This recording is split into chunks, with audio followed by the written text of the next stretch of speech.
All right. Well, it is kind of amazing that, amazing? I don't know.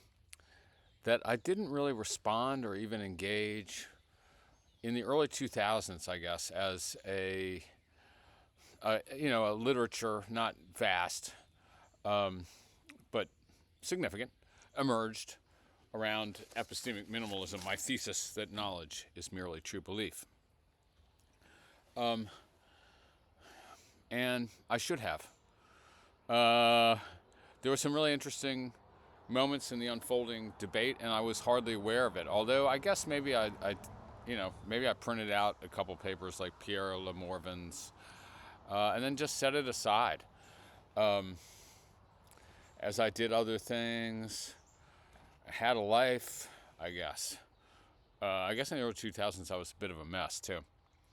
Come to think of it, and and again, it had been a while since I had been a professor of philosophy. Actually, I was a professor of communications. I was a professor of humanities and sciences, like administering a whole program at an art school. I was a professor of political science. I was a professor of art history, or at least those were what my titles said. Although I taught theory or philosophy across everything, of course, because that's what I do. Um, but anyway, so I guess I'm not gonna. I don't think I'm gonna be engaged in this debate, and this is probably I might have even been thinking this then in its full technical precision. I'd gotten pretty far outside analytic philosophy in a lot of ways by then. I'd always been working in various different veins. Um, and I'm not saying I wasn't also bitter about the reception of this thing at the time when it really could have helped helped make a career for me, I guess.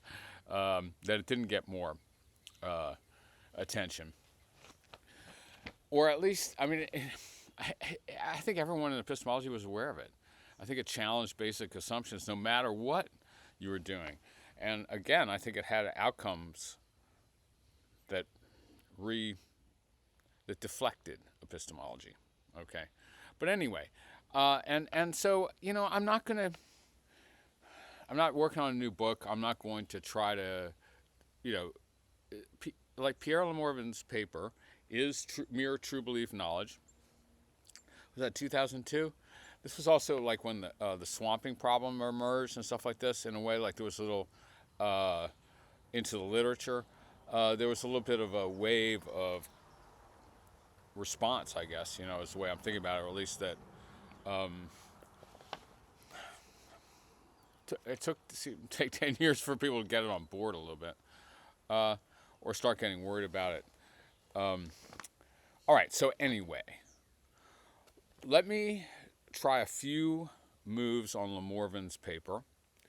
There was a response to him in Synthes by Frank Hoffman as well. I'm not sure I'd even seen that one, and there's a few others too. Papers along these lines, some of which I've now seen, some of which I have not. Evidently, looking up oneself, you'd think it's not that I don't have a Google alert out on myself. It's not that I don't look at Google Scholar and shit on myself. I it's places I've gone that didn't turn out for me almost turn out to be scenes of trauma. I hesitate to revisit epistemic minimalism. Although now I don't care, right? Now I'm pretty I'm happy to have done it. It's pretty far in the past in a way. Like I can, it's more amusing than devastating or something.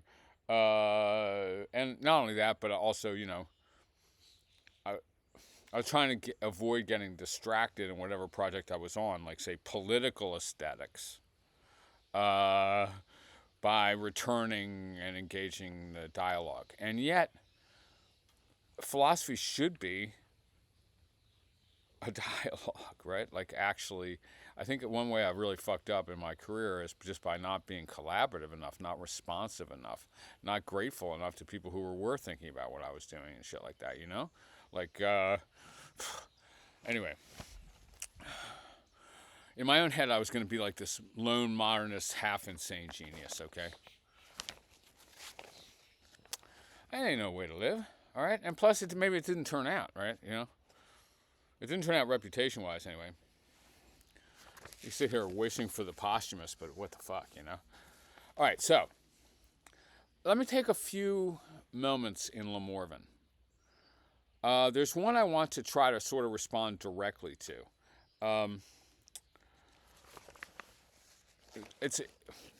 He doesn't put a lot of weight on it in a way, but also he does. I mean, he says like, okay, this is half of the reason why this doesn't work, but it's not the basic theme, which is the other half of why it doesn't work of the paper. But let's go for this. To diffuse the implausibility of the sufficiency thesis, Sartwell considers an appeal to linguistic practice. Namely, a supposed fact. The sufficiency thesis is that truth and belief are sufficient for knowledge. It considers an appeal to linguistic practice, namely a supposed fact about the use of the word know, which he claims has been taken to support the thesis that knowledge is at least justified true belief. I mean, I guess like I would say like this is one of the first reasons people produced in my face, you know, when I was asking why is more than truth and belief necessary. Maybe I should work on attributing it. The supposed fact is that it is always legitimate when someone claims to know something to ask how she knows it. Again, maybe my intro teacher said that, you know. Maybe not. I'm trying. The idea here is that when someone claims to know something, it's always legitimate to ask the person for justification. And that shows that true belief is not sufficient for knowledge. In response, Sartwell points out that the demand for justification, when someone makes a knowledge claim, does not by itself establish a disanalogy between knowledge and true belief, because a similar demand can be raised when someone claims to believe truly. For instance, if someone were to claim that they believe Goldbach's conjecture is true, one might legitimately ask for the reason for this belief. You know, classically, Goldbach's conjecture, like, it's Kripke, like, there's 1,000 people who are using Goldbach's conjecture as an example of a conjecture which no one knows is whether it's true or not, but I think it's been proven since then, so we need another conjecture. He also points out that in some cases where I make a knowledge claim, and where the belief proposition is in no sense justified or prima facie justified, we reject the demand for justification. Okay, so these are all the kind of practice usage arguments I was making, and I just, you know, try to double down or hit real hard on these in previous videos in this series, which is like, we reject the demand for justification all the damn time. It would be really inappropriate in many, many cases, okay? And also has all these political implications, like produce your account. I don't have to produce my account. Busta. Anyway. Well, I mean, who are you? Like the Inquisitors? You know? Anyway, okay, so I'm just arguing like, so I'm arguing in response. I'll tell you what, Wittgenstein is someone who's totally wrong about this. Wittgenstein appears to argue that it's always legitimate to demand a justification, and this is the reason why true belief is not sufficient for knowledge, all right? I don't know. Of course, what Wittgenstein is arguing in uncertainty, Lord knows, really, okay? I would read it that way, though, I guess. Okay. You know, and so, so I gave several examples in the papers of, you know, cases where, like, for example, a child presses you, how do you know, elephants have trunks, whatever, these huge noses or whatever, they look nosy things. Not noses, all right, whatever. How do you know a kid pressing to the or anyone pressing to the foundations? You know, these are just like, all right. Now, the appeal to usage, which I really have hammered over and over again. How do I know where I live or whatever? Like, you're pressing me to produce a justification for my claim that I live here. I'm just rejecting it out of hand, and I'm taking that as a significant fact. But I mean, Le Morvan gives some reasons to think that it's not it's not. I mean, it's not a dispositive fact that I might reject it and still know it. I reject the demand to justify and still take myself to know. Of course, I might, for various reasons. And of course, I might have a justification, even though I don't deign to produce it. And if Le Morvan is right, and I guess this could be true, this is true on certain accounts of justification, I might be justified even though I can't produce the justification at all.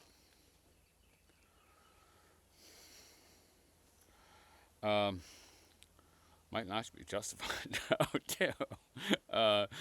Okay. Unfortunately for Sartwell, his attempt to defeat the counterexamples to the sufficiency theory thesis fails on two counts. First, he conflates pragmatics with semantics. So here's an argument that comes quick, and boy, it's a priori as shit too. Suppose for this Le Morvan, are you still around? I don't know, man. Boy, I should email Le Morvan, right? Le Morvan? All right. Suppose for the sake of argument that claiming to know something and claiming to have a true belief are similar in the following ways. Each implies by conversational implicature that the claim maker has a reason for thinking her claim is true. Like claiming that it's true that X implies that I have a reason. I don't know if it does, though. I mean, I'm not conceding that exactly. And two, in making such claims, we sometimes reject the demand to adduce a justification, or at least further justification. Obviously, we do. However, I think it should be, given the pragmatics-semantics distinction, it does not follow the pragmatics-semantics distinction. It does not follow that the truth conditions of knowing that P and believing truly that P are the same. That is, even if we grant Sartwell his point about pragmatics or utterance conditions about the pragmatics or utterance conditions of claiming to know that P and claiming to believe truly that P, the semantic point he needs to establish, namely that knowing that P and believing truly that P have the same truth conditions, does not follow. No, it definitely does not. Okay. I mean, I'm responding to the claim that we treat these two things quite differently. Like, so that, that my claim to believe truly my claim to know is always challengeable by produce your justification, whereas my claim to believe truly is not. I'm showing that I think that's obviously wrong. Right? The situation on the ground is much more complex. So first of all, it's not an attempt to establish the identity of these things. Of course, right? The fact that I reject the demand for justification, I might reject the demand for justification, and you might press for a demand and justification in both cases, does not show that they are the same. For sure. Now, however, I am not conceding the pragmatics semantics distinction, okay? And although, boy, is this going to take some time, but I'm not going to devote that time. I am asserting that pragmatics is semantics as a first way too general move, okay? Because I'm as I said right at this outset, take myself to be an ordinary language philosopher of a certain kind, and or at least try this. Giving a theory of knowledge is trying to say what we mean by know and related locutions. All right? What we actually already mean by it. I mean, I think that a lot of this argument on all sides makes no sense if that's not the project. Right? Well, we already mean by it. And on that, pragmatics is the whole ball game, right? Like the whole ball of wax. That is what we mean. What it means is what we mean by it in practice. Now, if we're, well, certainly you're not going to be able to do anything with that in the course of a paragraph, or just accuse me simply, okay, this is 10 years ago now, whatever, accuse me simply of mixing these up, because I'm aware of this distinction. I'm breaking it down in a certain way in order to, but at minimum, I'm just trying to show that, again, it's kind of burden of proofy type of thing. Like, no, you didn't just show a disanalogy between knowledge and merely true belief by saying that demand for justification is always legitimate in one case. It's not, and not in the other. It often is. All right. Now, I think I really want to think about this, and I want to think through Hoffman's response. I think this is very difficult. This is the center of Le Morvan's attack. And that is that in the Journal of Philosophy piece, I put the whole thing on this dilemma, and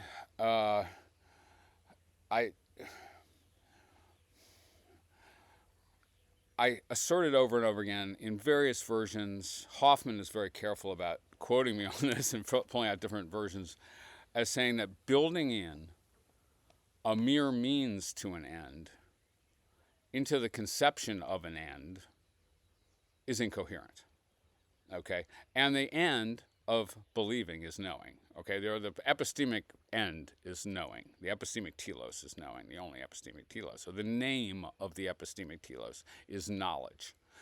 Or the name of the epistemic telos with regard to particular propositions is knowledge. Okay? So I pressed on the idea that building in a justification condition makes the telos incoherent. Okay, like building in a mere means to an end in the description of the end is unnecessary or redundant and incoherent. You know, you take whatever means gets you to that end. That's given in the end in a way. Like, no, I mean, not exactly. Okay, but anyway. So, all right. And also that the concept of knowledge falls apart in this way because these two demands can fall apart. Like a belief can be justified and false, or a belief can be true and unjustified. So it gives you two goals, and they come apart, or they can, okay? So then knowledge is not a coherent notion. Now, I guess even then I had misgivings about this, even though I put this forward very hard in the Journal of Philosophy, and I still have misgivings about it. I think and like what general principles am I appealing to about means and ends here? And I would really, really need to work that out. And in some ways, this is not where my heart was on the argument. Like this technical question about means and ends, whether it's coherent to build, in the general sense, to build means into ends. So, for example, right at the same time I was developing a theory of art, 93 or whatever, okay? And my theory of art was that art is whatever is the result of a certain kind of process. That is, art is characterized exclusively as a means. It's how the means are performed, the means of doing whatever is done. Where the art is there's a product, an artwork, but in my own theory, it's the telos is the means. The means, like embeddedness in the means, devotion to the means. The means are their own goal in art. Okay, so now that is not incoherent in the same way, actually, because it doesn't give two goals that can fall apart. It says art is the devotion to the means of realizing whatever goal you're realizing. But how about a definition of art? Le Morvan mentions art, I think, and this was, maybe calculated to get my goat a little bit, or just show me that I had a problem. Again, I had a sense that I might have a problem. I will say on this one. Okay, but say someone defined art as a certain getting to formal excellence or something like that. Like sort of Clive Bell, Kant, formal excellence, getting to an object that's formally excellent or significant in a certain way, let's say, through devotion to the means of realizing that goal. Like sort of a hybrid of formalism and a process-oriented account, like the one I gave in my book, Art of Living, which I should be waving around, which gives my theory of art in the early 90s. All right. Well,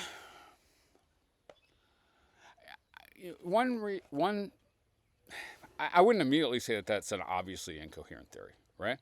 I mean, and also it's more plausible in the era of AI, where I could say like, dude, Chat GPT or whatever the visual equivalent is, DALL-E, make a formally excellent image, make a formally excellent abstraction in green and blue, or something, and gray. All right. And let's say. Let's say like one in 100 times it does. But maybe it's every time. But maybe it's once in 100 times. All right. Now, what if I said no? That's still not art because it doesn't result from the right kind of process. It's not expressive in the right way. It's Chat GPT or DALL-E aren't devoted to the process, aren't experiencing the process with heightened awareness and all these ways that I tried to describe the art process. Artists tend to like the process theory of art, by the way. Didn't get much attention, but artists like it. Art is a way of doing whatever it is you do. That is with devoted attention. Immersion. Art is immersion. Right, well, DALL-E can't do that, right? Maybe. So then we say, like, okay, so like right now, we need to rejigger the definition of art to say it's a formally excellent result of certain kinds of processes, human processes. Now, I'm not saying that a theory like that doesn't have a shitload of problems, but it doesn't eyeball immediately like it just falls apart conceptually by specifying a dual telos. Right? There were many arguments along these lines, many arguments against me focused on this kind of thing. Like, the goal, the telos of chess is not to win, or not to checkmate. It's to checkmate in accordance with the rules of chess. Okay, those arguments actually really fucked up. That didn't get you anywhere, man. Like Rosie Ruiz, the point is not to cross the finish line. The point is to cross the finish line according to the rules of the race. Like all right. I think I disposed of a lot of these counterexamples, but I think other counterexamples arise. Arts might be might be one. So I guess the question is how much of my claim that, my justification for the claim that knowledge is merely true belief rests on that conceptual analysis of means and ends and teloi. I hope not much, really. Okay. What I want to say is that, as I've said over and over again, that the telos of believing is singular. Okay. Like, why are we doing this sucker, man? Because we need the truth. Okay. Why do we want justification? Because we want the truth. All right. Like, it's not just that I tried this conceptual dilemma thing. I could return and really try to, maybe it does fall apart though, right? Why are we believing? Because we want to have the truth. We need to have the truth. And that is built into the conception of belief, because believing is taking to be true. Right? There's a singular goal in this case, all right? Now, furthermore, all these theories of justification were wrong in this sense. I mean, reliabilism was right in this sense, so that one was right, and all the rest were wrong. Whatever tends to show that a belief is true, whatever in fact tends to show that a belief is true, or tends to draw you toward a true belief, is a justification for that belief. Right? Like, okay, yeah, coherence with the body of existing science or whatever. Like, that's not an infallible sign of truth, that's for sure. Okay, but it's a sign of truth or whatever. Like, it's a means to true. But if reading tea leaves gets you true, good. You no longer have. There's never been a reason to choose overall theories of justification, and to eliminate all rivals and select a single theory of justification, because there is no single sense of justification that's required for knowledge. Because no justification is not required for knowledge. All right. So it's not the overall. There would be fascinating things to say about the overall structure of means and ends. Obviously, there has been a lot said. I could really work Aristotle or whatever, or Aristotle's fascinating on this, which is not to say this conception of happiness, which builds in all the means, is actually coherent. All right. I don't know, really. But, okay. Like, the teloi falls apart into the process in this way that makes you wonder about the whole teleological structure of Aristotelian ethics. Right? Is the point... the telos and the means of realizing the telos are identical in some sense, or the telos is a lifetime of realizing the telos. So is that circular? Is it contentful? Do we have a concept of a single telos in this sense? Because I don't think we do. Like, you know what I mean? Like, happiness is just this blank that means whatever we want. And maybe knowledge is like that too. But I don't think so. I think knowledge is the goal of inquiry. I think knowledge is the goal of human life.